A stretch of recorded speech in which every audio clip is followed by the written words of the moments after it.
pressa e imprudência se encontram, o trânsito mata. Desacelere. Seu bem maior é a vida. Uma campanha Detran, Governo da Paraíba. Em Patos, a Prefeitura cuida desde a barriga da mãe, garantindo educação e saúde de qualidade para as nossas crianças. Creches e escolas reformadas, proporcionando um ambiente melhor para aprender e crescer. Pelo Programa Pai, mais de 1.000 famílias receberam dinheiro extra, fortalecendo a base de um futuro mais digno. Patos é destaque no Brasil e o país reconhece nosso esforço. Aqui, a gente cuida bem das nossas crianças. Prefeitura de Patos, inovação e trabalho por uma cidade cada vez melhor.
Esse aí na bike sou eu.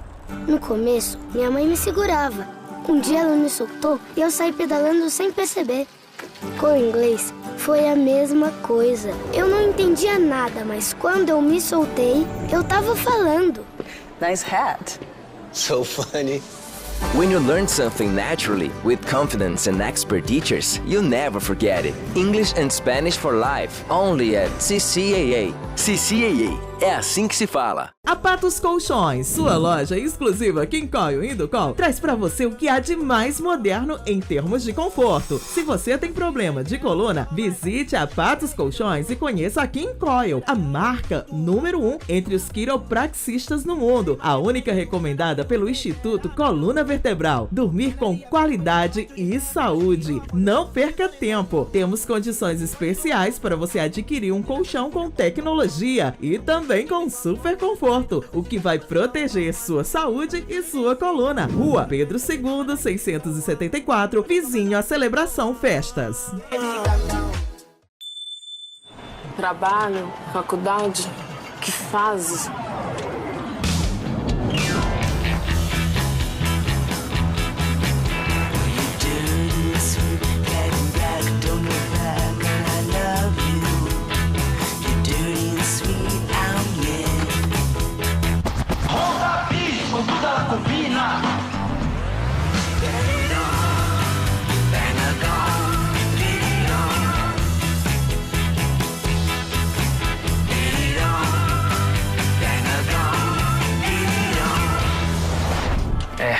Que fase.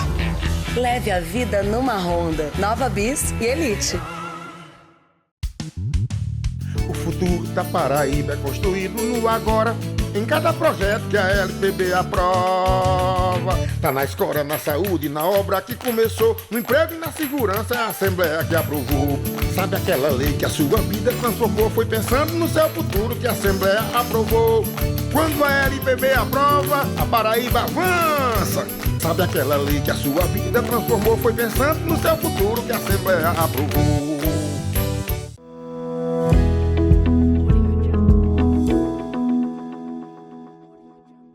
Olá pessoal, tudo bem com vocês? Estamos aqui com mais um podcast Fique Bem e eu quero e conto com a audiência de todos vocês através das nossas plataformas digitais @TV Sol Patos no YouTube, Instagram e Facebook, e também pelos canais de TV, na Brisa TV no canal 184, na TCM Mossoró no canal 244 e na LMTV no canal 2 para toda a região do Cariri. Eu conto muito com a audiência de vocês nesse programa hoje maravilhoso, que inclusive vamos falar sobre um tema extremamente importante. Nós estamos próximos ao Dia das Mães e a gente vai falar sobre a amamentação e vínculo afetivo, como orientar esse processo. Hoje a gente percebe que muitas mulheres têm sido mães, mas muitas vezes elas entram nessa pilha de eu vou amamentar, não vou conseguir. E a amamentação é um processo extremamente importante, tanto para gerar um vínculo afetivo, quanto para gerar saúde também, tanto para a mãe quanto para o bebê. E para falar sobre esse assunto extremamente importante, ninguém melhor do que ela, que é especialista em amamentação, é consultora também em amamentação, é enfermeira.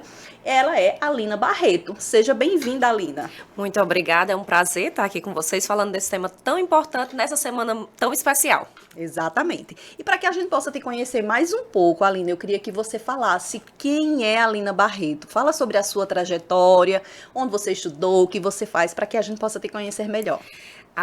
A primeira coisa que eu costumo dizer quando vou me definir é que sou mãe, né? Inicialmente sou mãe, e daí surgiu a maternária, surgiu a consultoria, a amamentação na minha vida, né? Da minha própria dificuldade em relação à amamentação, foi que veio esse desejo de ajudar outras mães também a terem um processo mais tranquilo, mais rápido, nesse momento que é tão desafiador. Então, a Alina Barreto é enfermeira, é filha, é mãe, é consultora em amamentação há 6 anos aqui na cidade de Patos. Então, a gente veio com esse pioneirismo aqui em Patos, trazendo esse serviço tão necessário na nossa cidade. Sou enfermeira há 16 anos, em média, a gente perde as contas em um dado momento. Sou pós-graduada em saúde pública, então sempre fui apaixonada pela área da saúde pública, realmente. Em urgência e emergência, para quem não sabe, eu também sou funcionária do SAMU Patos há 11 anos. Então, trabalho aqui já no município, como funcionária do município, mas também trabalho na rede privada com a consultoria em amamentação, com a maternária consultoria. E é uma grande empreendedora, né? Porque também a maternária nasceu com esse intuito de empreender, né, Alina? Que hoje é muito comum na vida das mulheres. Sim. Eu nem sabia que tinha essa veia empreendedora. Isso foi realmente, talvez, do propósito, saiu a força de empreender. Eu sempre fui muito tímida, né? Apesar de muito falante com quem eu conheço, mas eu sou muito tímida. Então, isso foi um desafio também muito pessoal. Mas o propósito, ele foi maior do que qualquer outra dificuldade aí que se apresentou. E como foi que nasceu a maternária na sua vida? Exatamente com a minha própria maternidade. Eu, como enfermeira, né, já era enfermeira há 10 anos, quando minha filha nasceu, Marina. E tive dificuldades com a amamentação. Achei, como todas as mulheres, e principalmente as profissionais de saúde, achei que sabia de tudo. Eu digo, não, amamentar aqui é tranquilo, não me preocupei com parto. Mas amamentar aqui é tranquilo. Quando eu me deparei com uma realidade que não era a que eu esperava, então eu disse, caramba, eu realmente precisava de ajuda. E comecei parece que o Instagram, ele vê aquilo que a gente precisa, né? Comecei a ver sugestões de serviços como esse. Então, comecei a me interessar. Digo, olha, que legal, tem assistência para isso. Se eu tivesse essa assistência aqui, como seria bom, como teria me ajudado. Tive uma grande amiga que foi um grande impulso, realmente, para manter a amamentação, mas eu nunca consegui ficar com ela exclusivamente, por inúmeros fatores que hoje a gente consegue entender. Não só os físicos. Os físicos, eles são os menores. Mas os emocionais, os sociais, os políticos. Exatamente. Né? Então, é muito difícil manter essa amamentação em ambos, em vários sentidos. Então, a partir daí, eu disse, eu poderia ajudar a outras pessoas, né? Já que eu não consegui para mim, mas eu posso ajudar outras mães a se realizarem nesse sentido. E isso foi um propósito, assim, imenso. Nasceu, assim, do coração, realmente. Daí eu enfrentei as outras dificuldades, como a timidez, a questão de como começar no empreendedorismo, né? A empreender de cara. Porque eu tinha um propósito maior, que era ajudar essas mães, que é o que mantém até hoje. Exatamente. E com ótimas referências, né, Maria Alina? Maravilha, agradeço. Minha filha que o diga, né, que foi orientada por você agora nesse pós-parto que ela teve, e ela viu que ela não sabia de fato de tudo, e foi muito bem orientada por você, e achou, assim, maravilhoso algumas técnicas que ela, com certeza, vai levar para o resto da vida, né? Sim, sem dúvida. Inclusive para a caminhada profissional dela. Isso traz, a maternidade traz para nós um outro sentido profissional também. Seja profissional de saúde ou não, mas ela traz uma dimensão diferente do nosso setor profissional. É por isso que ser mãe é tão mágico, né, Maria Tão Lina? mágico. Defina pra mim aí o que é ser mãe. É difícil definir sem se emocionar, né? É difícil. Quando a gente fala, já vem. Quando a gente né? fala, já vem aquela emoção intensa. Porque realmente ser mãe é algo indescritível. Não tem palavras que definam a maternidade. A gente sente. Mas, sem dúvida, se eu posso dizer algo, que é um amor que transcende. Né? Aquilo que a gente imaginaria. A gente conhecia, achava que conhecia o amor. Não conhece. A gente vai conhecer quando tiver um filho. A gente vai pegar nesse amor. É um amor palpável. Então, é algo, assim, indescritível, realmente. Só sentindo. E muitas pessoas, elas muitas vezes romantizam ali essa maternidade, não entendendo que é difícil assim que você tem o bebê, né? Então, assim, quais são essas maiores dificuldades que as mães encontram pós-parto? As dificuldades, elas são num todo. Eu trabalho muito os pais antes do parto, né? É muito importante, inclusive é um trabalho de conscientização ainda, que precisa ser trabalhado antes do parto. Não só o parto em si, mas a amamentação e a chegada desse bebê. Porque a gente se prepara, assim, querendo ver aquela carinha, né? A gente sonha com a gravidez, engravida, fica 9 meses esperando pra ver, e acha que vai brincar de bonecas. Que vai, em um dado momento a gente vai. Mas não é sempre assim. É uma responsabilidade muito grande. Então, eu costumo até dizer assim, a gente pega o bebê no colo, logo após o parto, né? Aí tá lá, todo mundo encantado com aquele bebezinho. Ah, que lindo, que maravilhoso. Tal. Aí chega a hora da gente ir pra casa. Sai do setor hospitalar, vai pra casa. Olha o bebê e diz, eu faço o que agora? Né? E agora, qual é o próximo passo? Né? De quem é esse bebê? Eu não posso entregar a mãe, então mamãe. A mãe somos nós. Então a responsabilidade é nossa também. E essa responsabilidade, ela pesa muito. Sim, exatamente. Né? Estar responsável por um ser completamente dependente de nós pesa muito. Exatamente. Né? Então é uma adaptação imensa, independente da amamentação, a chegada de um bebê em si. É uma responsabilidade imensa. Então, ela traz uma carga emocional muito grande. E a amamentação, ela está envolta nessa carga. É o primeiro aspecto, né? Exato. Que a mulher vive. Exatamente. Porque a gente fica responsável de alimentar aquele bebê. Então, é como se aquele bebê estivesse dependendo de mim para sobreviver, né? Sim. Então, está dependendo de mim ali para sobreviver, mas como é que eu faço isso? Então, eu até costumo diferenciar, assim, entre o parto e a amamentação. O parto é algo pontual. A gente se prepara 9 meses para viver o parto, que é um momento pontual. Nasceu, acabou. Sim. Né? A amamentação, ela perdura. Dia após dia. Né? Então, é um dia, eu tive dificuldade hoje, se eu não consertar essa dificuldade, amanhã essa dificuldade aumenta, no outro dia é mais e mais e mais. Então, são todos os dias que eu vou enfrentar esse desafio. Não é pontual, ele perdura durante os dias. Então, a gente consegue diferenciar do parto em relação a isso. Por isso que é tão importante quanto se preparar para o parto, é se preparar para a amamentação. E, encontrou dificuldade, conserta o quanto antes. Porque isso vai trazer paz aos seus dias, né? A gente vai encontrar desafios, mas a gente precisa ter com quem contar nesses desafios. É importante. Exatamente. E, Alina, por que a amamentação ela é tão importante, tanto para o bebê quanto para a mulher?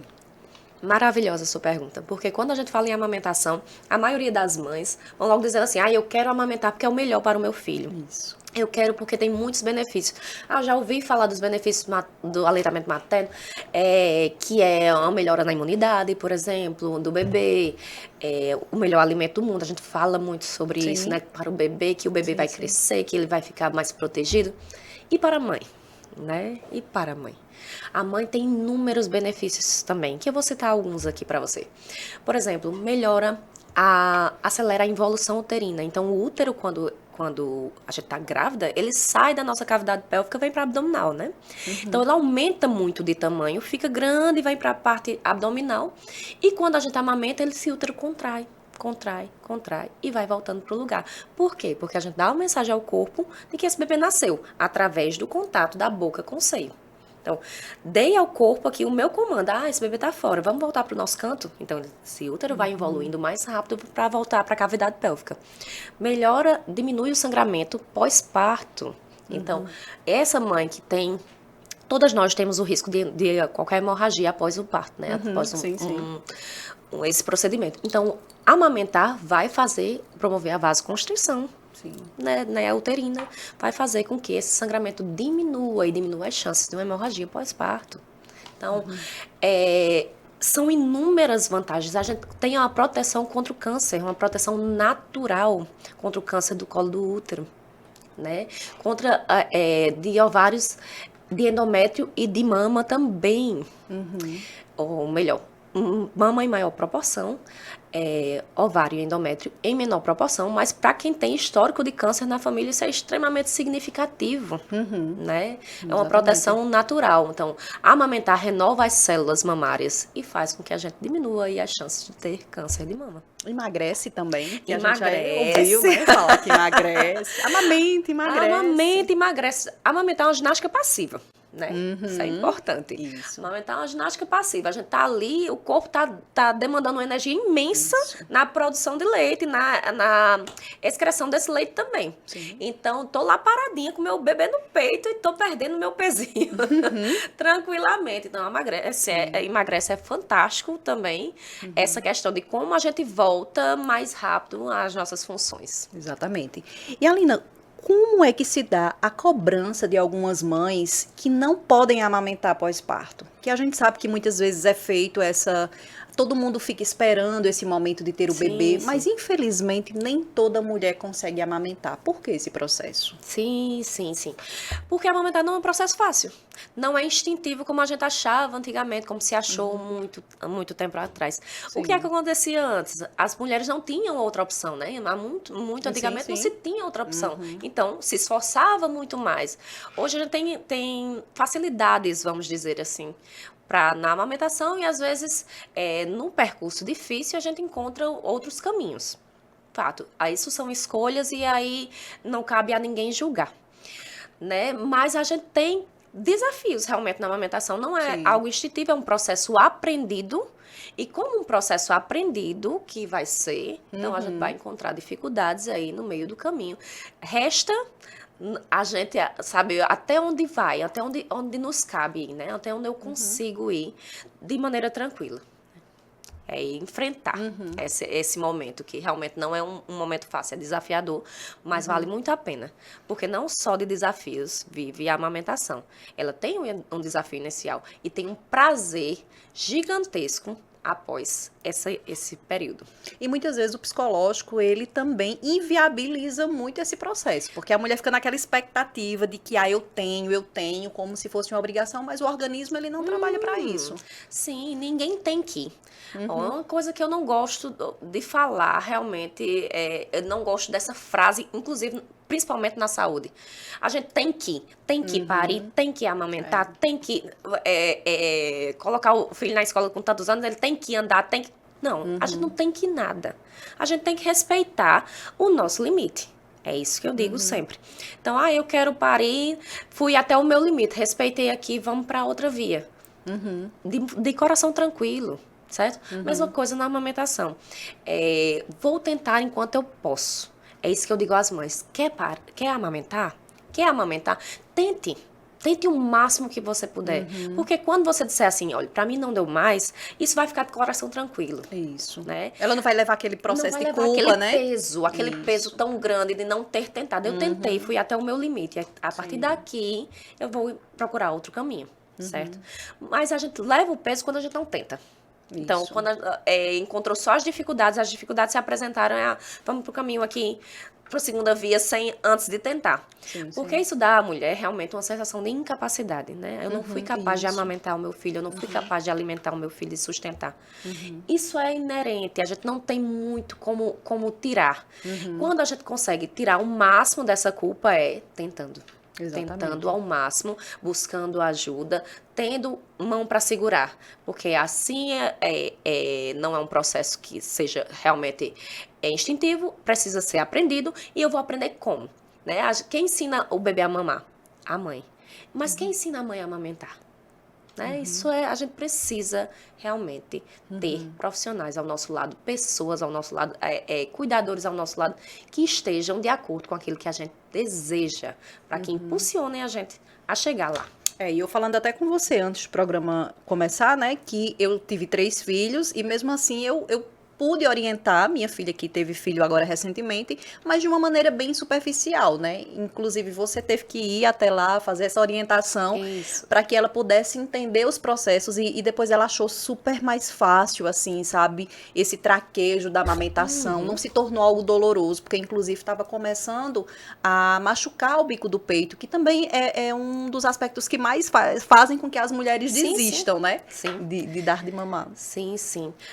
A maior causa de desmame precoce no mundo é a sensação de pouco leite. Primeira coisa.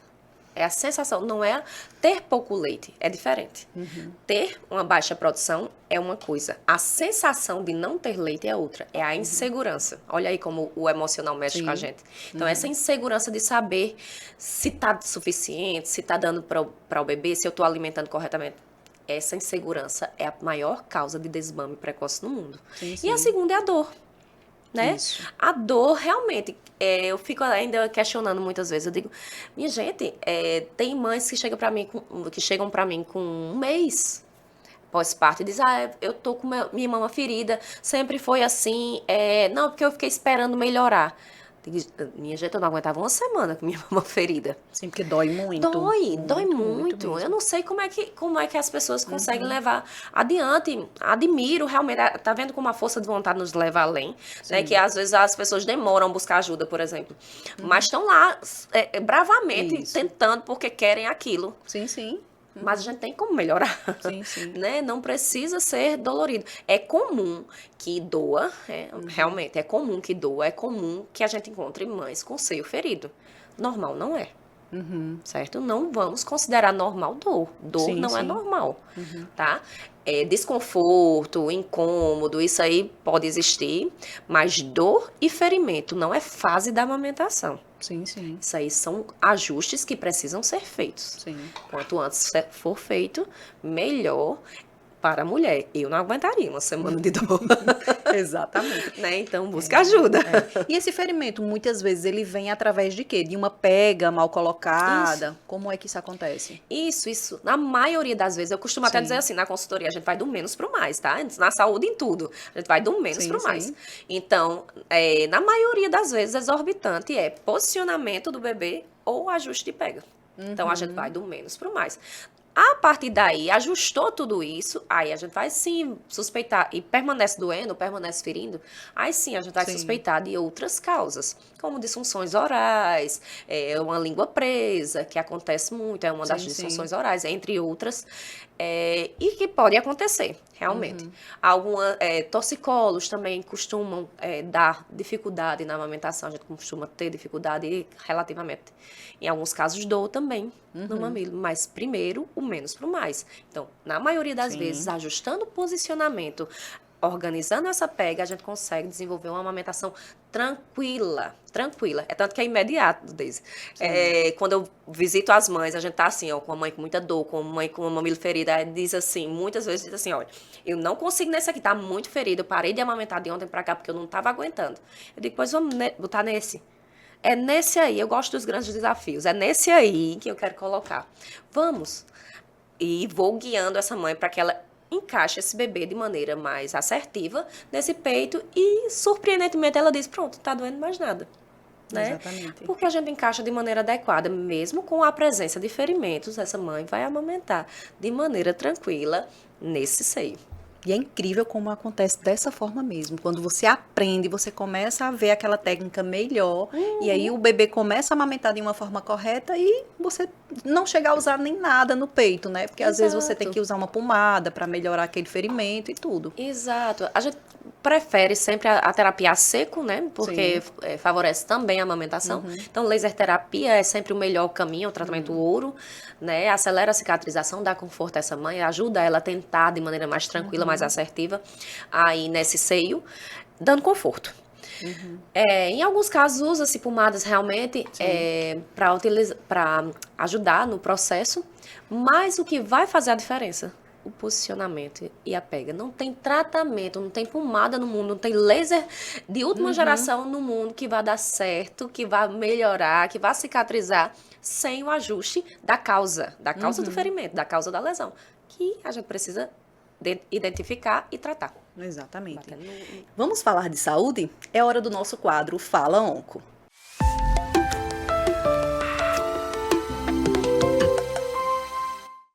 A quimioterapia é um dos tratamentos mais usados no combate ao câncer, mas muitos pacientes enfrentam efeitos colaterais severos, como a neuropatia induzida pela quimioterapia. E é sobre esse assunto que a nossa oncologista clínica, doutora Lidiane Guimarães, vai falar agora. Veja comigo que efeitos colaterais são esses que atingem os nervos e como é possível melhorar a qualidade de vida. Oi, pessoal! Bom, se eu estivesse numa sala de aula, a gente ia conversar hoje, eu ia perguntar quantas pessoas já fizeram quimioterapia? E aí, alguém levanta a mão? Pois é, algumas pessoas que fazem quimioterapia têm efeitos colaterais. Eu ia perguntar para vocês, tiveram náusea? Caiu o cabelo? Tiveram um choquinho na mão? A gente vai falar justamente sobre esse choquinho hoje, a neuropatia induzida pela quimioterapia. Por que, doutora, a senhora quer falar sobre isso? Porque é muito comum, pessoal, para pacientes que fazem alguns tratamentos, como paciente com câncer de cólon, paciente com câncer de mama, alguns com câncer de ovário, a gente pode fazer algumas terapias que podem dar esse choquinho. Para o câncer de cólon, pacientes que fazem a oxaliplatina. Eu tenho pacientes com câncer de cólon metastático e que tiveram que fazer alguns protocolos, como o FOLFOX, e eu tive que usar essa medicação, oxaliplatina. Essa medicação, ela vai interferir nos nervos, principalmente das mãos e dos pés, e vai ocasionar essa neuropatia, essa sensação de formigamento, de choque na ponta dos dedos, na ponta dos pés.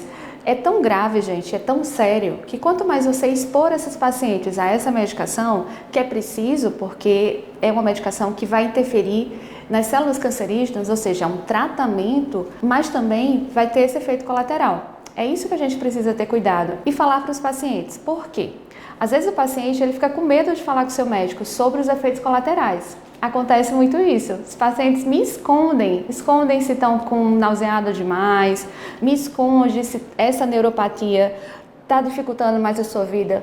Mas por quê? Porque eles têm medo que a gente reduza a dose ou não faça a quimioterapia. Mas eu queria que vocês entendessem. Não adianta você esconder do seu médico, porque quanto mais efeito colateral, não quer dizer que vai ajudar, que está ajudando no tratamento do câncer. Pelo contrário, muitas das vezes está piorando. Por quê, gente? Está piorando a sua qualidade de vida. Se o paciente tem muito efeito colateral, ele não adere ao tratamento. E depois no futuro é pior, porque ao invés de a gente reduzir a dose, a gente precisa adiar a medicação ou então até parar de vez. Então sempre fale tudo para o seu oncologista, não esconda, diga todos os efeitos que você tem, o que está acontecendo com você. Com relação à neuropatia, a gente vai sempre conversando com esse paciente, então a gente vai conversando. Se ele está conseguindo abotoar a camisa, a gente fala algumas coisas também que ele precisa ter cuidado, ou seja, não ficar perto de um lugar muito frio, não mexer com água gelada, não abrir a geladeira. Isso vai dificultar mais a vida dele, esses ambientes mais frios. Uma coisa que a gente faz é dar uma medicação, uma duloxetina, por exemplo. Esse medicamento ajuda nessa neuropatia, nessa sensação de formigamento do paciente. Tem outras terapias também, como a acupuntura. Conversando com o seu médico, você pode entender e saber como você vai melhorar essa sua qualidade de vida. Então, por favor, não esconde do teu médico, fala direitinho. E com relação à neuropatia, é isso, a gente vai organizando a dose que vai fazer para esse paciente e a medicação também para poder evitar essa sensação de formigamento. Tem alguns pacientes, como já aconteceu antes para alguns pacientes meus, que eu tive que realmente tirar essa medicação, porque pode machucar e não é isso que a gente quer, tá? Bom, falei um pouco sobre neuropatia, a gente vai falando mais ao decorrer do tempo sobre esses efeitos colaterais da químio e de outras terapias, da imunoterapia, de outros medicamentos que eu faço. Por quê? Porque eu espero que você tenha qualidade de vida. Não adianta fazer o tratamento se a sua vida está sendo prejudicada, se você não consegue ficar bem com a sua família. O tratamento é indispensável, mas a sua qualidade de vida também. Pensa nisso antes de falar para o seu médico e principalmente antes de esconder qualquer coisa dele. Um beijo, Daisy, até semana que vem. Prestem atenção nesses efeitos colaterais que a quimioterapia traz para que vocês fiquem ligados e procurem ajuda médica.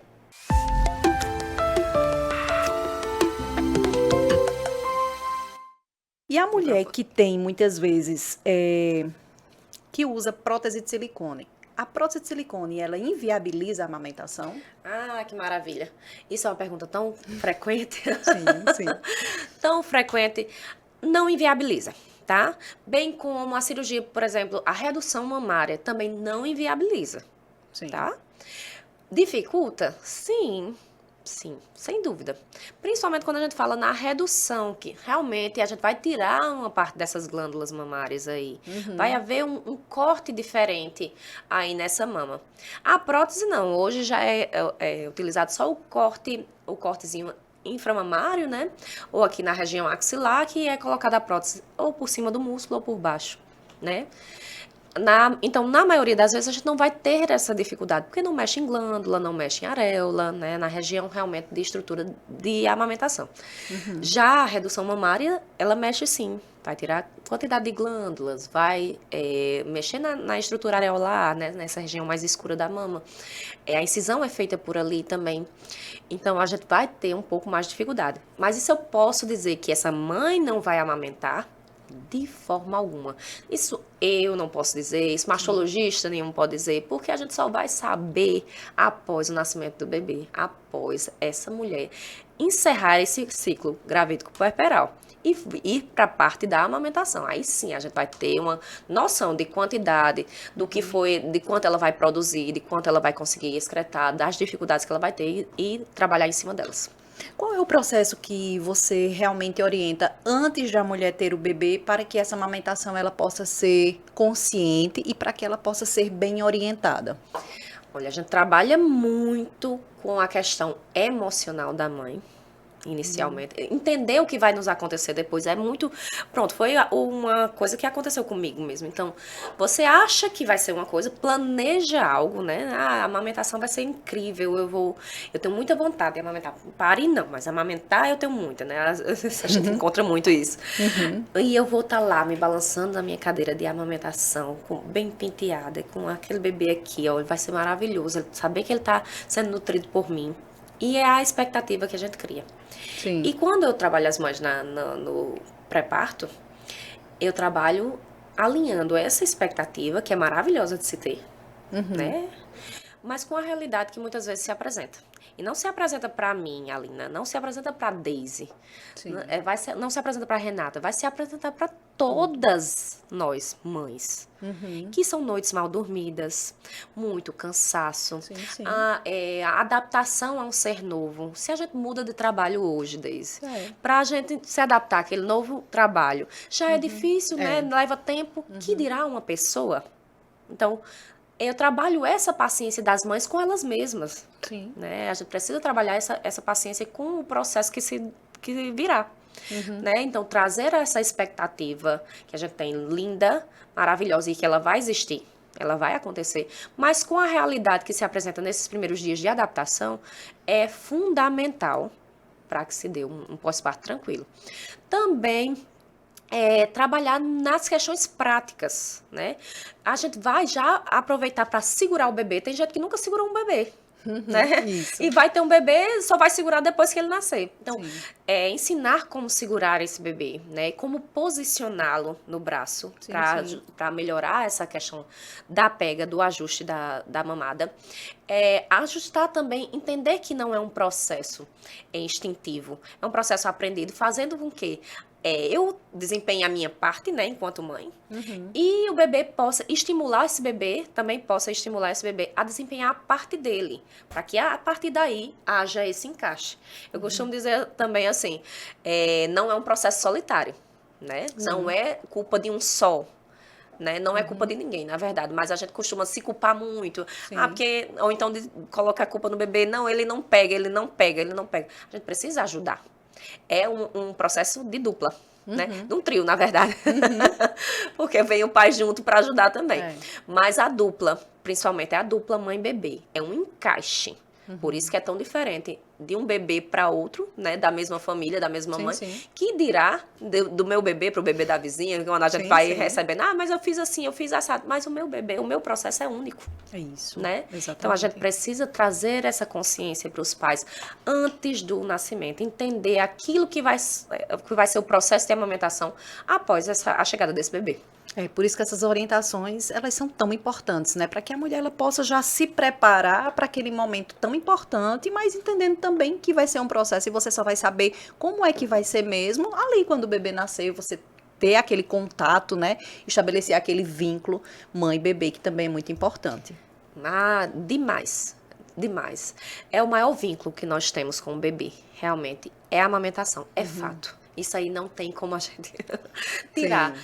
As mães que não amamentaram vão ter vínculo, óbvio que vão ter. O vínculo ele é construído, até porque o pai não amamenta, ele vai ter o vínculo também. Quanto mais se cuida desse bebê, né, o mais a gente vai estreitando esses laços, mantendo esse vínculo.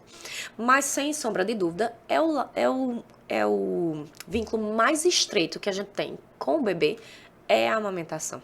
É o fato de alimentá-lo.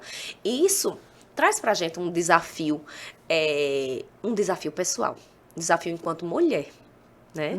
Tanto no parto, eu costumo dizer isso também, a gente tem um desafio de parir, quando a gente se propõe a isso, como na amamentação também é um desafio conseguir amamentar, um desafio enquanto mulher, né? A gente quer saber que a gente vai além, que a gente pode ir além. Então, esse desafio, ele se apresenta e a gente precisa saber como driblá-lo, porque é ele que vai formar esse vínculo. É nos desafios que a gente estreita também, que a gente se aperfeiçoa, né? Que a gente vai ir além, vai mostrar assim, ver todo aquele poder que a gente tem, nós enquanto mulheres. Exatamente. E aí, estreitar esses laços. Eu gosto muito de falar assim também, sobre os laços afetivos que a amamentação traz. Esteja com o bebê nesse momento. É importante que a gente esteja vidrado no bebê nesse momento, porque isso é desenvolver. Amamentar não é só alimentar, tá? Isso. Amamentar promove esse elo entre a mãe e o bebê e promove um desenvolvimento do bebê, mas para isso a gente precisa estar naquele momento. Conectados. Exato. Conectado não aqui. Não exatamente. Aqui. Sim. Porque muitas vezes a gente tá aqui, ó. Eu tô com o bebê aqui olhando pro além. Né? Exatamente. Tô ali assistindo minha televisão, tô aqui no celular respondendo as coisas, o bebê olhando pra mim. O olho é pra mim. Então, o bebê busca o nosso olhar. Busca a nossa atenção. Não é como a criança, não é só a criança, não é verdade? Não é verdade que maiorzinha fica mamãe, né? A gente escuta inúmeras vezes esse mamãe. No bebê é o olhar. Então, o bebê nos busca. O nosso olhar precisa estar no dele, para que a gente possa realmente se envolver nesses laços e desenvolver esse bebê. Quanto maior for esse contato, esse apego físico aí, esse apego emocional, mais vai desenvolver esse bebê. A gente diz assim muito na nossa área, quanto mais dependente o bebê é, mais independente esse adulto será. Isso, exatamente. E quanto mais essa troca que a mãe consegue fazer, né, de atenção, de carinho, de entrega mesmo, a criança ela vai tendo esse desenvolvimento mais funcional, que a gente chama. Muitas vezes a gente na clínica vai fazer uma anamnese com a mãe e a gente sempre pergunta sobre a infância da criança.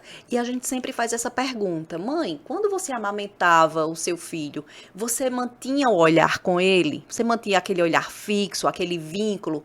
E muitas vezes as mães dizem: não lembro, né? Não lembro. Ou, não, eu estava no celular, né? E isso é muito ruim, porque é uma questão do neurodesenvolvimento também, esse olhar, essa troca, essa conexão, né? E muitas vezes a gente percebe que hoje, nesse mundo digital em que a gente vive, a gente tem perdido esses momentos, né? E isso é muito ruim, tanto para a mãe quanto para o bebê. Eu acredito que isso possa ser aquela falta de vínculo que possa ser construído naquele momento, né? Sim, sem dúvida, sem dúvida. é muito comum que a gente, assim, esteja lá naquele momento da amamentação, principalmente para mães que têm mais filhos, né? Sim. E eu tô lá, eu vou botar aqui meu bebê para amamentar. Aí botei, pluguei ele no seio. Então... Não, o que é que eu preciso comprar para feira? O que é que eu preciso fazer mais tarde? Eu tenho aquele boleto para pagar ainda. Quando eu terminar aqui, eu ainda tenho que... Ai, meu Deus, esse menino não vai no mamar, eu ainda tô atrasada. Então, isso tira a nossa conexão dali, realmente. Eu entendo que a vida é muito corrida para nós, para algumas mais, né? Mas se eu optei por esse momento, que eu pare ali, né? Que eu pare ali, justamente para se eu quero desenvolver uma criança, um bebê, um adolescente, um adulto mais independente, né? Eu preciso plantar aqui no agora, né? Eu planto agora para que eu colha mais na frente. Inclusive, Deise, a gente tem algo chamado os 1000 dias do bebê, né? Que vai da concepção até o 2º ano de vida do bebê. Eu acho, era uma coisa que eu antigamente não sabia, e a gente entrou a fundo nesse assunto, porque é uma janela de oportunidades que o bebê tem para desenvolver, né? Seja fisicamente, nutricionalmente, emocionalmente, né? Então, é a janela de oportunidades onde onde a criança é mais modulável. Então, a amamentação e essa conexão com a amamentação, ou mesmo até no uso de fórmula, estar conectado no bebê naquele momento em que ele se alimenta, é importantíssimo, faz parte desse desenvolvimento. Se a gente está fora dali, a gente vai colher consequências sobre isso. É um bebê mais distante, uma criança mais desconexa com a mãe.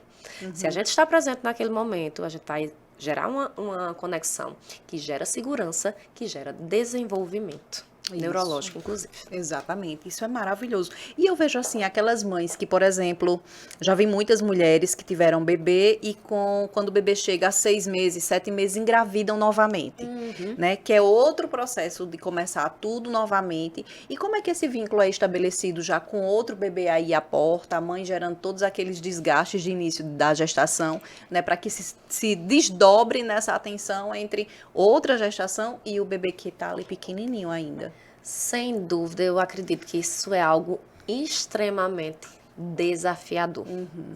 Sem dúvida, é uma das coisas mais desafiadoras. São 2 demandas, 2 bebês, né? O primeiro não deixou de ser bebê ainda e já vai chegando uma demanda nova. Quanto à amamentação, um ponto. Muitas mães acham que precisam interromper a amamentação do primeiro bebê, né, que já amamentam, porque vai chegar um próximo bebê. Não é necessário interromper, tá? Isso que a gente chama de amamentação em tandem. Amamentar 2 bebês de idades diferentes. Ela pode existir. É comum. É comum. É algo, é prática em saúde. Não tem problema algum. Tá? Mas existem mães que escolhem interromper realmente, até porque a demanda é muito alta. A demanda de trabalho acaba sendo muito alta com 2 bebês. Então, eu diria que paciência é a chave, né? A paciência, entender também que o mais velho não deixou de ser bebê. Isso, exatamente. O mais velho não deixou, então ele vai ter uma demanda de bebê também, vai precisar de um cuidado de bebê também, que é realmente... Muitas vezes a demanda ela é pesada, ela precisa ser dividida. É importante dividir tarefas com quem a gente puder dividir, mas buscar ajuda com quem puder, porque é necessário, né, para que a gente se mantenha sã nesse momento. E paciência, realmente o processo ele vai passar. Vai ser uma demanda alta, mas que ele vai passar. Como tudo na vida passa. A gente conversava antes justamente sobre isso. E passa muito rápido. A gente se vê dentro da maternidade numa logística de que os dias eles se arrastam. Os anos voam. Né? Eles passam extremamente rápido. Então, aproveite o máximo que você puder. E veja a beleza no caos. É importante que a gente possa ver, meio ao caos, a beleza que existe ali. Aproveitar aquele momento, justamente para que a gente tenha lembranças sobre isso, que é o que você falava agora há pouco. Né? Se aquilo nos dói muito, ou nos é muito sacrificado, a gente meio que apaga da memória. Né? Então, se eu quero ter lembranças daquilo, que eu faça com que ele seja o melhor possível. no que é possível ali no nosso momento. Exatamente. É no entanto que eu sempre falo que a gestação é um momento de você desacelerar, né? E quando você tem um bebê, aí você precisa desacelerar 2 vezes mais, né? Porque o processo de você viver um dia de cada vez, viver as dificuldades, viver as alegrias, viver as descobertas, viver os desafios, né? Que também é o que a gente encontra de mais difícil hoje, que é esse processo de você desacelerar, porque muitas vezes a mãe tá aqui, tá com o bebê, mas tá pensando já no que é que vai fazer, como é que vai voltar ao trabalho, com quem vai deixar a criança. E muitas vezes esse processo de você ter uma rede de apoio também é importante, né, Alina? Extremamente importante. Agora, eu costumo dizer assim, rede de apoio, não é rede de agouro. Sim, exatamente. Porque a gente precisa de pessoas que compartilhem com aquilo que a gente deseja. Lembrar sempre que a mãe somos nós, né? Sim, sim. É claro que os avós têm ótimas experiências para passar. As amigas que já tiveram bebês vão ter coisas a compartilhar, sem dúvida. Experiências, né? E isso deve ser muito bem acolhido, é muito bem-vindo. Só que a gente precisa sempre lembrar, isso é um respeito com as mães, tá, gente? Eu digo, inclusive, isso para quem vai visitar esse bebê, os bebês. Isso. É muito importante que a gente seja rede de apoio, realmente, e não a rede de agouro. Porque trazer uma experiência pessoal como um exemplo, tudo bem, mas julgar ou dizer a essa mãe como ela vai fazer, não é legal. Sim. Porque cada um tem seu próprio pensamento, cada um tem seu próprio caminho, sua própria estrada, sua própria história. Claro. Certo? Então, a gente precisa, sim, trazer as experiências, ter esse apoio é fundamental. Então, quando eu digo assim, vai visitar o bebê, leva uma comida boa para essa mãe, quentinha, né? Ajuda ela a lavar a louça, lava aquela louça que tá ali. Sim. Isso é ajudar. Elogia, né? Diz que ela tá linda, né? Diz que ela tá maravilhosa. Exatamente. Não elogia só o bebê, porque a gente costuma muito voltar os olhares pro bebê e a mãe tá ali no A mãe parece que fica invisível, né? Invisível. Exatamente. Parece que nasceu um bebê, acabou a mãe. Isso, né? exatamente. Tá lá de canto. Né? Então, eu costumo dizer assim, enquanto profissional, eu trabalho a mãe, eu ajudo a mãe, eu estou com a mãe. O bebê, quem cuida é ela. Isso. Então, o bebê é a responsabilidade dela, ela vai trazer aquele olhar. Ele já está envolto a tantos olhares, então vamos cuidar da mãe, né? Vamos trazer essa... Vamos enquanto... amigas, colegas, companheiros, né? O marido também tem que estar presente nesse momento. Isso, exatamente. Sempre. O pai é o pai, né? Não é rede de apoio. Então, ele tem que estar lá fazendo a parte dele. Então, é importante fortalecer essa mulher. Trazer para ela uma perspectiva boa de que ela está bem, de que tudo vai dar certo, de que eu posso ajudar aqui em tal coisa, né? E com o bebê, ela fica com o bebê pra mãe dormir, que é uma coisa simples. Pra mãe tomar um banho, lavar o seu cabelo, que fazer um skincare. Maravilhoso, exatamente. São coisas tão simples, né? Tão simples. Às vezes, meia horinha com o bebê no braço faz com que a mãe tenha, assim, revigore pelo dia inteiro. O dia inteiro. Então, você pode trazer, sim, muito mais alegria, muito mais tranquilidade para a vida dessa mãe com uma atitude muito simples, né? Então, é muito importante que a gente volte a olhar para essas mães. Vamos dar cuidado à mãe, porque do bebê ela cuida. Exatamente. E é muito importante esse cuidado, gente, porque é nesse processo também pós-parto que a mãe pode entrar no processo depressivo, né? Mais ansioso. Então, quanto mais cuidado a gente tem com a saúde mental dessa mãe, melhor ela vai estar para cuidar do bebê. Melhor vai ser o processo de amamentação, né, Alina? Sem dúvida. Isso eu costumo... Pronto, no curso para pais, a gente trabalha os pais, justamente para que o pai venha com a mesma informação da mãe e venha respeitando as decisões que ela tomava. Quando a gente trata do nosso próprio corpo, né? A decisão é muito maior da mãe, né? Ela decide e o pai apoia. É assim que a gente trabalha. Então, quando a gente trabalha nesse momento, os pais, é importante que o pai saiba da importância dele nesse pós-parto, dessa ajuda, de deixar essa mãe bem. Eu digo sempre a eles assim, olha, se a mãe estiver bem, todos na casa estarão. Se a mãe não está, ninguém vai estar. Isso. Não está bem o bebê é aquele bebê mais irritadiço, que chora muito. Se a mãe está muito impaciente ou muito chorosa, o pai já não se acerta com a mãe, as decisões já não dão certo, porque se a mãe né, não está bem, ninguém vai estar. Isso. Então, vamos cuidar da mãe para que ela fique bem, né? Vamos trazer esse conforto para ela e assim ela vai ficar bem. A depressão pós-parto, ela existe, né? É um assunto muito importante de ser falado, porque a gente fala muito, na verdade, na depressão, mas a gente tem os estágios anteriores, Isso, né, Deise? Exatamente. Por exemplo, o blues puerperal, né? Isso. E ele está imerso na maioria das mães.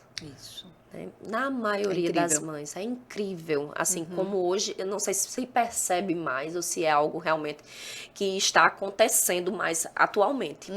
Talvez antigamente, né, a gente tinha muita ajuda. Sim. É uma mulher que paria na casa, todas as outras mulheres, né, antigamente, bem antigamente, da família se reuniam para estar dentro desse lar. Sim, sim. Né, ajudando com as coisas de casa, com as questões de casa, com esse bebê, né, até que essa fase mais crítica passasse.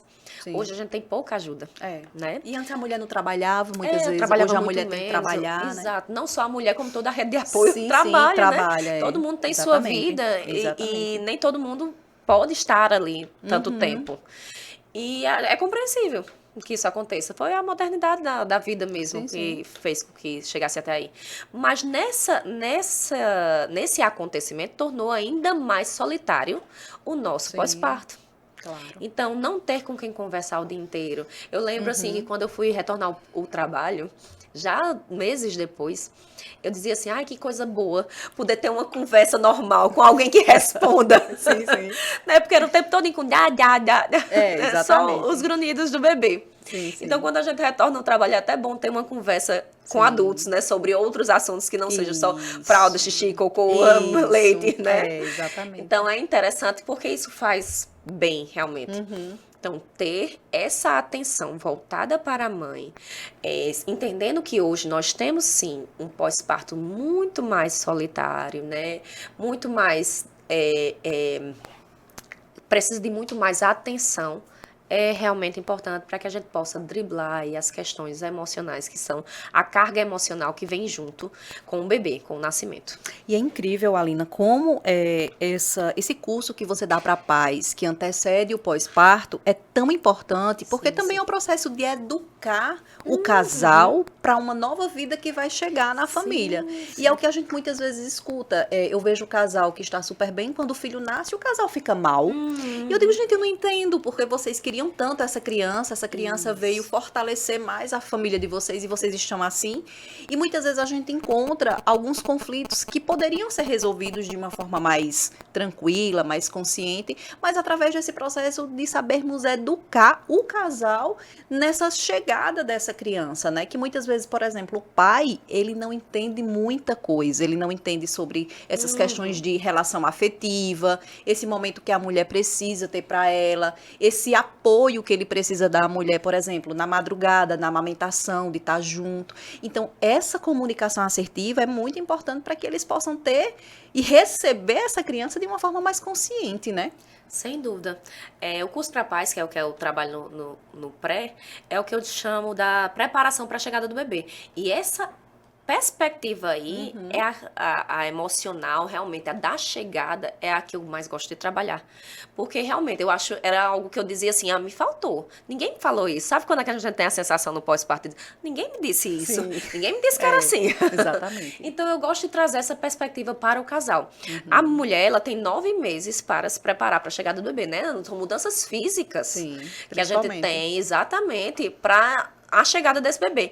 E quando o bebê nasce, a gente não está pronta. Que dirá o pai? Exatamente. Né? Que não tem mudança física alguma, ele está se preparando ali, né, na expectativa. Mas chegou. E agora? Faço o quê? Né? Faço como? Né? Como é que eu vou lidar? Eu acho que é assim, eu acho que é assado. Por isso que muitos têm medo de pegar no bebê. Sim, né? Não tem pra onde correr. Às vezes nunca fizeram isso. Eu faço como aqui? Eu não vou pegar, não. Eu não vou pegar, não, porque eu nunca peguei. Aí fica a mãe sobrecarregada, o pai com menos trabalho, não se envolve. Eu lembro que eu cheguei numa família que já era, acho que a terceira visita, por algum motivo, e o pai estava segurando enquanto eu avaliava a mãe. Né? E o bebê chorava muito. Aí ele disse, Aí eu disse, quer me dar? Deixa eu ajudar a acalmar um pouquinho pra poder a gente colocar no peito. Balancei 2 vezes, o bebê foi acalmando. Aí ele disse, tá vendo? Tá vendo aí? Esse bebê não gosta de mim, já bem assim, agitado. Esse bebê não gosta de mim, ele não gosta de mim, ele não gosta de mim. Não é bem assim, não é que o bebê não gosta, né? A gente não tem jeito ainda, a gente tá adaptando ali, tem paciência, realmente. Sim. Paciência com cada processo. A mãe também, muitas vezes, tá com esse bebê chorando muito, às vezes o pai não vê, né? E só quando vem pro próprio braço, aí tá impaciente. Não, eu não gosto de mim, não dá certo comigo. Eu não sei fazer. Sabe, com paciência a gente chega lá. Vai adaptar todo mundo, a gente vai com passo por passo. Claro. Quanto mais se envolve com os cuidados do bebê, seja quem for da família. Eu sou aqui uma prima e tô ajudando aqui a família. Se esse bebê vai ficar comigo, quanto mais eu me envolver com os cuidados dele, mais esse bebê vai se adaptar e vai criar um vínculo. Exatamente. É o vínculo. O vínculo do pai está diretamente ligado ao cuidado. Sim. A esse cuidado realmente pós-parto. Então, quanto mais eu faço, quanto mais eu troco fralda, quanto mais eu dou banho. O banho do chuveiro pro pai é maravilhoso. Sim. Quanto mais eu alimento esse bebê, caso seja necessário, por fora. Quanto mais eu passeio, mais vínculo eu vou ter. Quanto mais eu pego no colo, né? Mais vínculo eu vou ter, mais eu estreito esses laços. Então, trazer essa perspectiva emocional para o pai, para a mãe, é imprescindível para um pós-parto mais tranquilo, mais afinado. Por isso que o curso não é para mãe, o curso é para os pais. Os pais, para que a gente tenha aí tranquilidade no nosso cuidado, né? No nosso cuidar com esse bebê. E escolhas similares. Porque se difere demais, aí há conflito. Quando a gente passa a ter informação igual, a partir dali eu converso com meu parceiro. E vamos seguir como? Eu escolho assim. Eu vou lhe apoiar nisso. Então, vamos. Eu digo aos pais também assim. Lembrem sempre as mães das escolhas que elas fizeram agora, na gestação. Porque no pós-parto, eu estou envolta a um boom hormonal, né? Que me faz sorrir agora e chorar já já. Sim. Né?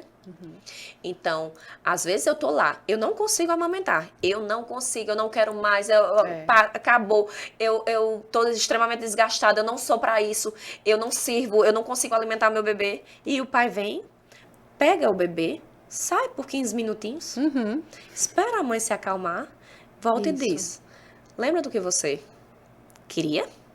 Vamos seguir em frente, tô aqui. E tudo se organiza. Exatamente. Né? A gente precisa desse apoio, realmente. Uma compreensão, né? Uma empatia também, se colocar no lugar da mulher e entender o quanto é desgastante, né? Exato. Pelo menos tentar, né? É muito difícil estar naquele lugar. A gente diz até assim, não tem muito lugar de fala, mas tem. Se envolva com os cuidados que você vai ver que não é tão simples assim, não é, eu não estou só com o bebê, eu não estou só em casa, né? Eu tenho tantas atribuições. Então, estar ali, né, apoiando essa mulher, lembrando das decisões que foram tomadas anteriormente, fazendo com que ela se sinta capaz daquilo que ela decidiu realmente por fazer. E ir além. E o que eu vejo muito é que falta o posicionamento, né, do pai, de dizer assim, assumir esse papel mesmo nessa empreitada, principalmente no início, que é mais difícil de se adaptar, que são noites em claro, muitas vezes, é a paciência de ninar o bebê, de trocar fraldas. E esse posicionamento, muitas vezes, ele só é jogado para a mãe. É como se fosse responsabilidade só da mãe, né? E a gente tem que quebrar esses parâmetros culturais, inclusive, né? De que o homem faz, a mulher cuida. Né? A gente tem que parar com isso e entender que a responsabilidade é dos dois, né? E que o homem, o pai, ele não está dando ajuda nenhuma. Ele está sendo responsável pela parte que lhe toca. Exatamente. Né? Só tá dentro ali da parte que lhe cabe. Isso, exatamente. E esse aprendizado, ele precisa ser mútuo, né? Sim. É como eu disse anteriormente. Antes nós tínhamos uma aldeia para cuidar da mãe. Exatamente. Hoje em dia não se tem mais. Então a responsabilidade é de quem? Prioritariamente de quem? Mãe e pai. Isso. Certo? Exatamente. Então, o bebê é responsável. Pode vir vó cuidar, pode vir tia, pode vir amiga. É da mãe e do pai. As decisões são conjuntas deles. No fim das contas, no frigir dos ovos, todo mundo vai embora, as decisões ficam sendo tomadas por ambos. E se essas decisões diferem, né, aí irá ter conflitos. Então, busquem ter a maior afinidade possível nessas decisões. E a gente busca isso a partir de quando? Da gestação. Da gestação. Eu gosto muito de trazer um desafio para os pais, assim, eu digo, olha, no curso que eu dou aqui, e realmente, mais de 90% dos pais deram o primeiro banho após o nascimento, após a chegada em casa, né? Então, o primeiro banho é do pai, aí fica naquele desafio, não sei o que, eu não vou conseguir. Como o curso é teórico e prático também, então a gente pratica. Os pais colocam a mão na massa e eu costumo até dizer assim, que eles são os que gostam mais disso, porque eles se acham incapazes mesmo, ou se acham que aquilo não é responsabilidade. E quando eles se veem fazendo, dizem, olha, é possível. É possível. Olha, eu consegui, eu desenrolei aqui, né? Então, é possível sim. É possível sim. E a maioria é muito bom, é gratificante demais. Receber aquela foto, olha, Alina, o papai deu o primeiro banho mesmo, é que você falou, olha como ele tá bem. E mandam foto pra mim, fazem vídeo. Que é fantástico, como isso alegra o meu coração. Porque aí você vai vendo que estão trabalhando em dupla. Isso. E quando se trabalha em dupla, a sobrecarga não fica apenas na mãe. Isso. Por isso que é tão importante, muitas vezes, nós, avós, né? Hoje eu sou avó, estou no lugar de avó, e para mim tem sido, assim, uma experiência única, maravilhosa.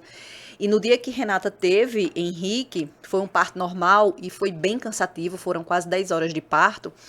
E aí, no final, eu já estava exausta, eu já estava com muita dor de cabeça, minhas pernas, elas estavam anestesiadas de tanto ficar em pé, porque é muito cansativo o processo. E aí, eu disse, eu vou fazer uma coisa aqui para ver como é que eles vão reagir. E aí, no final do dia, eu disse, filha, eu vou pro apartamento, eu preciso tomar um banho e descansar. Ela já estava pronta, já tinha tomado um banho, já estava com o Henrique no apartamento, no hospital. E aí, eu disse, você e Lucas dão conta? E aí ela olhou para mim e disse, damos, mãe, pode ir descansar que a gente fica com ele. E ficaram, primeiro dia, sozinhos. E aí eu falei para ela, eu disse, é assim que se aprende, né? Então muitas vezes é importante a gente sair de cena e aí dar essa responsabilidade para os pais também, para eles entenderem que eles são capazes, principalmente quando eles são jovens demais, que ainda estão muito inseguros, né? Sim. É entender que em toda e qualquer fase da nossa vida nós vamos encontrar desafios, né? A gente pode pular, ele pode voltar atrás.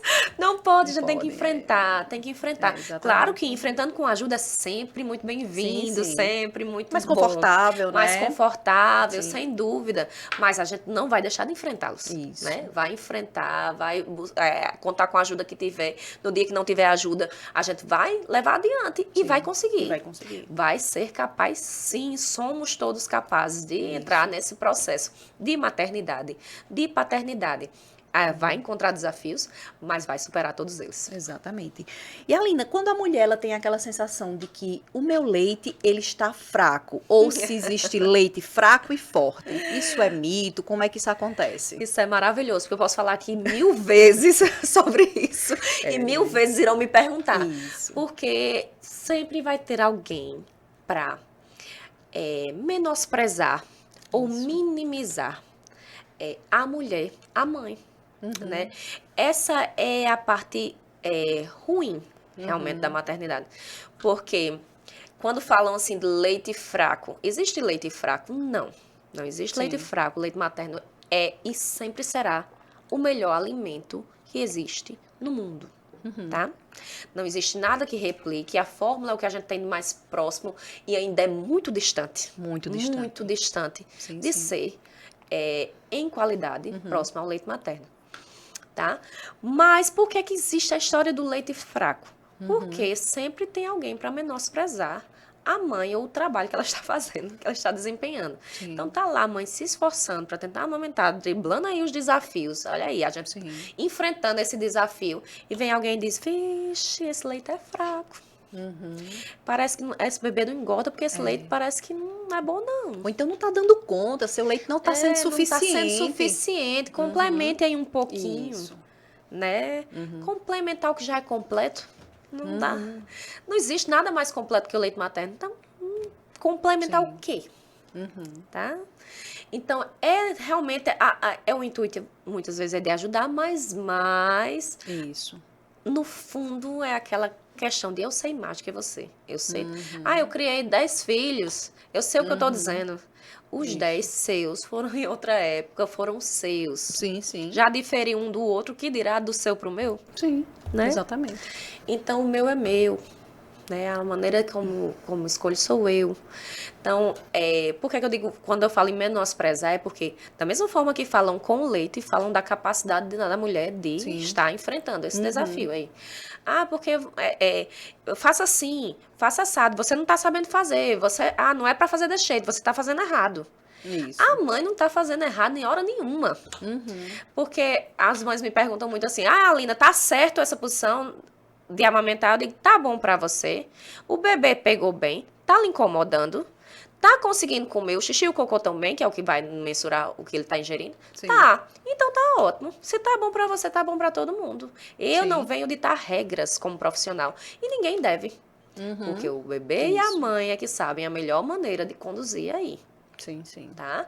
Então, o leite não é fraco, o leite será sempre o melhor. Não acreditem em quem diz o contrário, porque às vezes pode até ter um bom intuito, mas menospreza o esforço dessa mulher. Então, leite não perde em qualidade nutricional. Uma mãe que amamenta um bebê de 2 meses, a necessidade do bebê de 2 meses será suprida. Uma mãe que amamenta um bebê de 2 anos, a necessidade do bebê de 2 anos é completamente diferente do bebê de 2 meses. Claro. E ela será suprida, porque o leite materno, ele não tem formulação constante. Ele é mutável e ele se adapta às necessidades do bebê e da criança na idade em que ele estiver. Então, será sempre o melhor alimento. E falando nesse tempo aí que você agora trouxe, de 2 meses, 2 anos, quanto tempo é importante a mulher amamentar o bebê? Né? Porque a gente tem muito essas questões de, eu vou amamentar até 6 meses, até 1 ano. O que é que a ciência diz, Alina? O Ministério da Saúde preconiza 6 meses aleitamento materno exclusivo, só leite materno. Sem água, sem nada. Sem água, sem chá. Isso. Sem absolutamente nada. Leite materno supre todas as necessidades do bebê até os 6 meses de vida, exclusivamente. Até 1 ano é a principal fonte de nutrientes, ainda continua sendo o leite materno, junto com a introdução alimentar. Sim. A introdução alimentar, eu costumo sempre conversar com as colegas nutricionistas, ela é importantíssima. A gente acha que o bebê com 6 meses está comendo um prato de arroz e feijão. Exatamente. Não gente, até 1 ano é uma introdução, é para que o bebê se adapte à textura, né? Ali vai começando essa introdução alimentar. Então, é uma introdução. Vai comer muito pouco, vai brincar muito mais. Sim, sim. Né? Mas é a parte que a gente precisa associar ao leite materno, sabendo que o leite vai ser a principal fonte. E o Ministério preconiza até, no mínimo, 2 anos o aleitamento. Tá? Podendo ser mais, a gente vê muitos olhares julgadores para aquelas mães que amamentam bebês maiores. E a gente precisa aprender a se colocar no nosso lugar, né? No nosso lugar, que o bebê não é meu, então eu não tenho direito de opinar. Eu acho que eu amamentaria só até os 2 anos. Ponto. Isso sou eu. A mãe que amamenta até os 5 é ela. Que deve achar, e a gente não acha nada, tá? A gente só vê e, ok, tá tudo certo. Tem que aprender a se meter só com a nossa vida, não com a vida do outro. A pessoa já chega julgando, né? Mas você tá errada em amamentar esse menino já há 1 ano, né? Porque seu peito vai cair, que é outra coisa que as pessoas falam muito. Seu peito vai cair porque você tá amamentando esse tempo todo, né? Então, assim, são questões que não vem banais, inclusive, né? Banais. Isso, banais diante do todo. Isso, exatamente. Exatamente. A gente precisa deixar exatamente o que eu disse agora, de dar conta da vida do outro. A vida do outro é dele. Exatamente. Não, eu não acho nada sobre aquele processo. Se a mãe quiser amamentar até os 5 anos, beleza. Eu não amamentaria. Exatamente. E eu sou eu e ela é ela. Tá? Quanto mais amamentar, não vai perder em nutrientes, vai continuar sendo bom para esse bebê. Isso a gente sabe, por exemplo, quando perguntem a uma mãe que amamenta sobre a doença do filho. Meu filho teve uma bronquiolite, não comeu absolutamente nada. Sustentou com o quê? Leite materno. Isso, exatamente. Se não fosse o meu leite, ele não tinha comido mais nada. Então, o leite foi capaz de sustentar, inclusive, uma criança ali a se recuperar mais rápido num processo de bronquiolite, né? Apenas porque se adaptou ali. Então, a gente sabe a importância e o valor quando tem um bebê doente e que não come nada. Vai sustentar só do leite materno. Então, ele vai ser sempre bom. Vamos aprender a opinar apenas na nossa vida. Isso é muito importante. A vida da mãe e do bebê só corresponde a ela.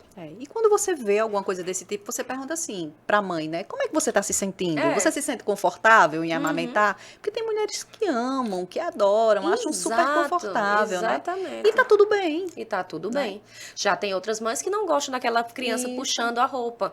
Aí eu trabalho desmame, inclusive, também. Trabalho tanto do mame ao desmame, né? Então, trabalho desmame gradual, respeitoso. Eu costumo dizer assim, a gente deve sair desse processo da mesma forma que a gente entrou, com muito respeito, com muito amor. Né? Não tá passando pimenta no peito ou batom, muitas dizer vezes que é esparadrapo, né? Esparadrapo e diz que tá dodói e acabou e o bebê fica dizendo, ai meu Deus, minha mãe tá dodói. Não é bem assim, vamos sair no mesmo respeito que a gente entrou. Então, o desmame, as mães me perguntam assim, quando eu faço esse desmame, qual é o momento ideal para que eu inicie o desmame? O momento ideal é aquele que você decidiu. Não tá bom mais para mim. Esse processo não está sendo legal para mim. Está me incomodando. Então, se não tá bom para um, não tá bom para ninguém. Tá? Aí a gente, sim, inicia o processo de desmame. Idade, não tem. A gente vai iniciar a partir do momento que aquele processo não se torna mais legal para uma das partes. Exatamente. Isso é respeito, né? Isso. Que deve estar acima de tudo. E a gente precisa aprender a ter respeito pelo ser humaninho que nasceu. Porque a gente, quando o bebê nasce, a gente acha muito que aquilo é posse nossa. Que ele é uma coisa, não vê muitas vezes, que é outra perspectiva que eu trago para os pais no curso para pais, né? No trabalho pré-parto. É ver o bebê como uma pessoa que ele é. Então, a gente passa a dar respeito, a ter respeito por aquele ser a partir do momento que ele nasce. Sim. Porque é daí que a gente planta o que a gente colhe mais à frente. A gente dá aquilo que a gente recebe aquilo que a gente dá. Então, a gente dá respeito, a gente vai ser respeitado. Isso aí é uma colheita. O bebê é a maior prova. A criança, né, o ser que a gente cria, o filho, é a maior prova de que a gente colhe aquilo que a gente planta. Então, a gente planta amor, a gente planta respeito, a gente planta saúde e a gente colhe. A gente vai colher. Acreditem nisso. Com certeza. Principalmente o amor, né? Que vai, assim, transcendendo e esse vínculo, ele só vai aumentando numa proporção, assim, gigantesca, né, Aline? Sim. É tanto que você sabe muito bem disso. Se a gente fosse botar numa escala aqui, o amor que a gente sente não teria essa dimensão. E, assim, ele é crescente. Isso. Né? Ele não diminui. Pelo contrário, todo dia ele cresce um pouquinho mais. Todo dia um pouco mais que a gente gosta. Todo dia um pouco mais que a gente ama. Né? Quanto mais desafios aparecem, mais a gente gosta daquele ser, mais a gente ama aquele ser. Exatamente. Né? E, Aline, é importante também falar sobre algo que é necessário. A doação de leite materno. Né, que muitas vezes a gente precisa muito desse processo de doar. E muitas mulheres têm muito leite para doar, mas muitas vezes não sabem a importância de estarem fazendo isso, principalmente aqui na maternidade, que a gente tem um banco de leite, né? É super importante que a gente possa doar realmente leite materno. São tantos outros bebês que precisam, né, desse amor. Né? Quando a gente diz assim, a doação do leite materno é quando o amor não cabe mais na gente, ele transborda. Ele transborda ao ponto da gente doar a outras mães, a outros bebês que estão necessitando. Então, se não fosse bom e não fosse importante, a gente não precisaria estar doando, né?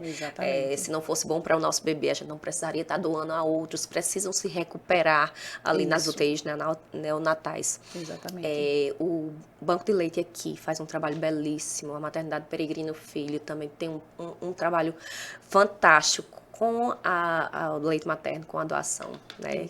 E que salva vidas, né? Que salva muitas vidas, muitos bebês. Quantas mães gratas aí tem essas doadoras. Então é incrível.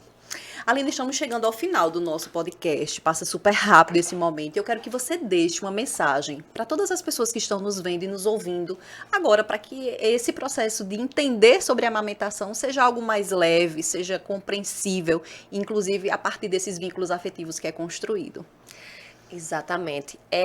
Eu deixo hoje assim esse recado para vocês, que vocês amamentem os seus bebês, naquelas que têm desejo, né? As que não amamentaram seus bebês são mães e terão vínculos e terão uma grande participação na vida dos filhos também. Isso não é sobre quem amamenta ou quem não, é sobre o vínculo que se cria na maternidade. E para isso, se preparem para esse momento, né? Se preparem para a chegada desse bebê, para que tudo se torne um pouco mais leve diante de todos os desafios que se apresentam. É isso. Então, nosso muito obrigada, Aline. As suas contribuições aqui foram super importantes para que a gente possa entender ainda mais sobre esse tema que é super importante, que é a amamentação, e que a gente sempre vai viver o resto da vida assim, encontrando mães que amamentam, outras que não, mas que isso, entendendo que sobre esse processo. Mães. E todas são mães, não deixam de ser. Exatamente. Né? Nosso muito obrigado mesmo, Alina. Eu que agradeço a participação. Então, gente, eu quero que vocês possam compartilhar esse programa maravilhoso, super compreensível acerca da amamentação, que muitas pessoas precisam ainda entender, principalmente vocês mamães que estão aí gestantes a ponto de ter seus bebês, entender e compreender sobre esse processo de amamentação. Eu conto com a audiência de vocês e possam compartilhar esse programa através das nossas plataformas digitais, @TV Sol Patos, no YouTube, Instagram e Facebook, certo, gente? Então eu conto com a audiência de vocês no nosso próximo podcast. Até lá!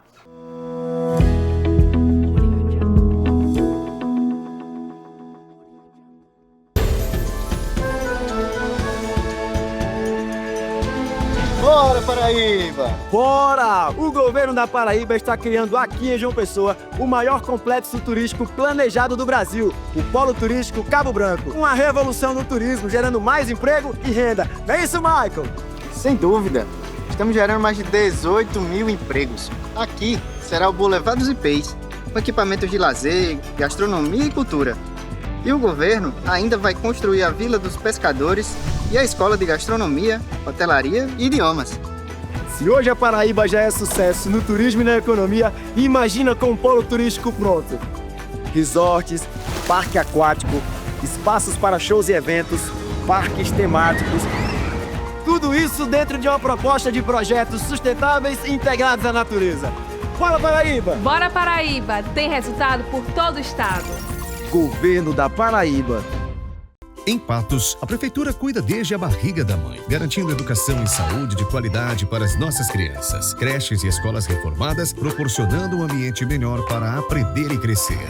Pelo Programa Pai, mais de 1.000 famílias receberam dinheiro extra, fortalecendo a base de um futuro mais digno. Patos é destaque no Brasil e o país reconhece nosso esforço. Aqui, a gente cuida bem das nossas crianças. Prefeitura de Patos, inovação e trabalho por uma cidade cada vez melhor.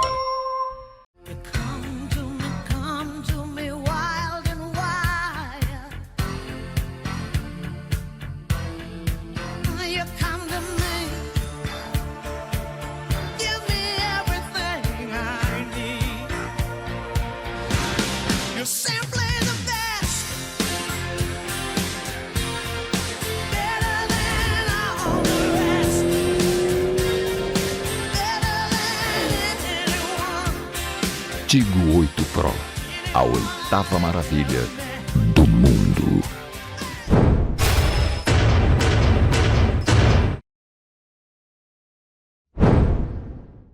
Esse aí na bike sou eu. No começo, minha mãe me segurava. Um dia ela me soltou e eu saí pedalando sem perceber. Com o inglês, foi a mesma coisa. Eu não entendia nada, mas quando eu me soltei, eu tava falando. Nice hat. So funny. When you learn something naturally, with confidence and expert teachers, you'll never forget it. English and Spanish for life, only at CCAA. CCAA, é assim que se fala. Trabalho, faculdade, que fazes?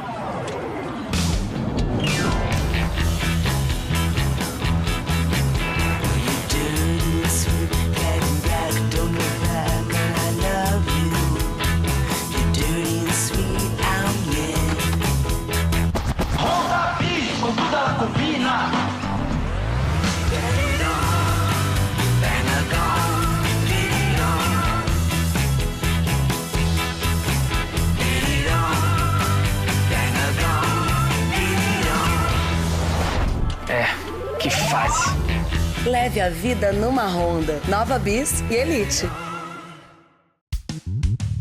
O futuro da Paraíba é construído no agora, em cada projeto que a LPB aprova. Tá na escola, na saúde, na obra que começou, no emprego e na segurança, é a Assembleia que aprovou. Sabe aquela lei que a sua vida transformou? Foi pensando no seu futuro que a Assembleia aprovou. Quando a LPB aprova, a Paraíba avança. Sabe aquela lei que a sua vida transformou? Foi pensando no seu futuro que a Assembleia aprovou.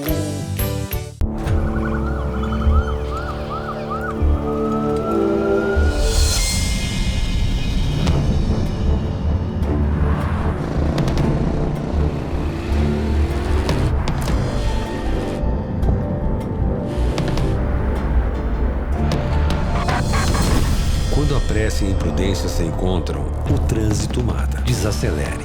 Seu bem maior é a vida. Uma campanha Detran, Governo da Paraíba.